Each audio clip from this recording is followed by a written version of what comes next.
一株长到毛乌素沙漠里面的特殊的野菜，也是我们家乡的味道。这个叫做沙盖，大家有没有见过？今天来到了榆林，我一个姐家，她是这个野沙盖了，野了好多年，然后现在又到了野沙盖的时间。这个的话，最早就在我们这边沙漠里面野生的。现在我姐他们要的就是量比较大，她就是发动当地的农户可以小面积的去种植啊。这个是种植好的这个沙盖，给大家看一下，带你们了解一下，看一看。姐，我来了。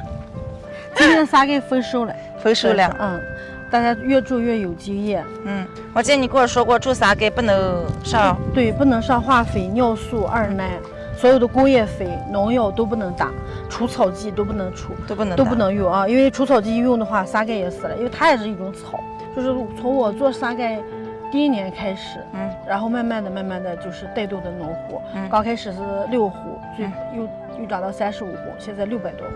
给大家看。把沙盖就长到这么高的时候，把它从地里面开好。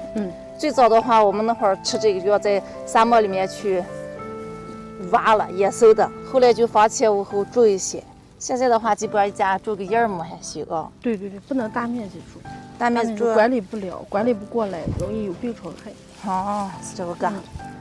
因为它这个除草全要靠人手工除了。这个还跟野生差不多。它就是人工仿野生种植。那把这个到时候就把这个根子、黄叶子、死叶子，还有这个边上的这个叶子，全部都要掐掉。我跟你说，没有挖过这么多的沙盖，今天感受一下挖大片沙盖的感觉，就有那种挖宝的感觉。有没有感觉就像捡蘑菇捡的好？我看那个就撩它，给我撩它，就想看，越看越上劲。少种点嘛，怎么种这么多呀？怕你不够卖了，所以就种的多。不是说每家不能超过5亩吗？个压20亩，你看这个长得一窝去，肯定来那么戳草就。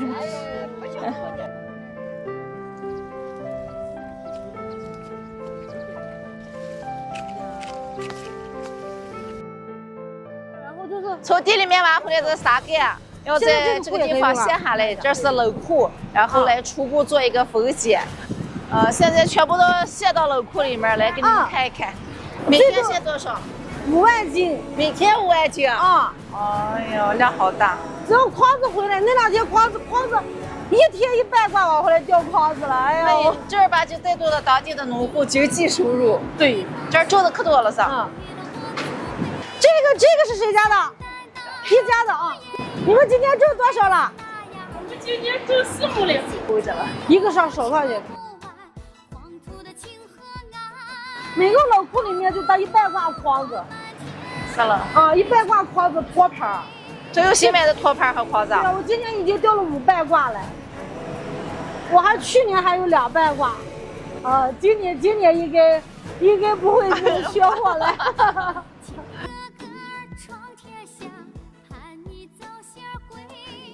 这个就是我们的一个捡菜区域咱们农户的菜送到冷库之后，然后再从冷库拉出来，然后那儿捡一部分，这儿捡一部分对，冷库那边是30多个人，这边的话可能40多个人。对，这儿捡好，干这些都能洗了。对，有一部分捡好，有一部分还他得排顺序嘛。比如昨天捡的今天斩，今天捡的明天斩。这么排顺序的啊。我看这是洗菜的地方对，这就是从那个传输带那边过去，从这儿放进去，然后那边是先切切完以后提升上去以后清洗4遍，2遍滚筒洗，2遍喷淋洗。洗完之后，完了以后再那个叫什么，就是烫到缸里面，然后再进去发酵，就那腌了。对，就腌，就进发酵房里面去。这个机器给你省了好大的工。对，主要是它的产能能提上来。这个就是咱们那个地库，就是发酵房发酵出来之后，然后再到这个地库里面再慢发酵，它是半成品库。明白了。然后慢发酵完了之后，然后才能打包发货。咱们用的就是一个葡萄酒发酵的工艺，这个是2天的一个量。2天，2天打包的，但是生产的这个周期的话，就在14天到15天。今年新腌的沙盖菜，我们来做2道美食吃。准备了点肉，我们先来做个沙盖烩菜。其实这个做法跟咱们的烩酸菜差不多把肥肉和瘦肉给分开切了呀。把肉啊都给切成厚片。无论咱们这个酸菜烩菜呀、沙盖烩菜呀，一定要肥瘦相间。纯瘦肉它就不香，纯肥肉呢它就有点腻呀。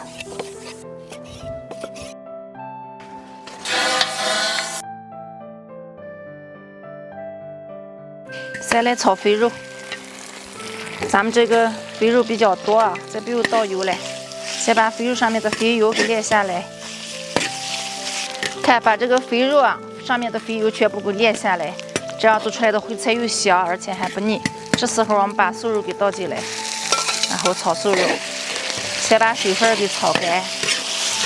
咱们把肉上的水分炒干就下料，放上葱姜蒜、干辣椒、花椒粉、八角粉，还有五香粉、盐，全部下进来。生抽、红烧酱汁。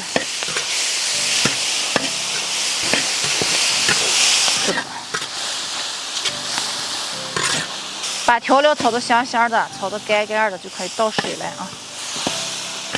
好嘞，倒水了。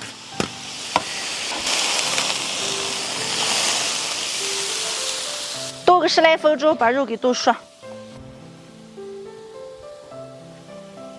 然后我们准备一些洋芋，洋芋的话切成粗条，一般吃烩菜的话都是粗一点啊，这样炖出来洋芋沙沙的好吃。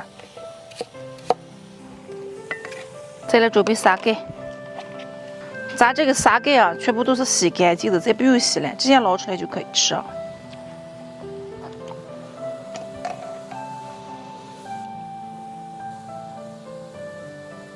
肉熟了，把洋芋给下进来，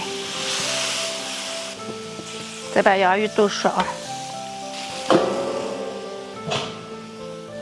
洋芋熟了，这时候我们把沙盖给倒进来，然后烩上个3、4分钟就可以出锅了。好了，放点鸡精就可以出锅了啊。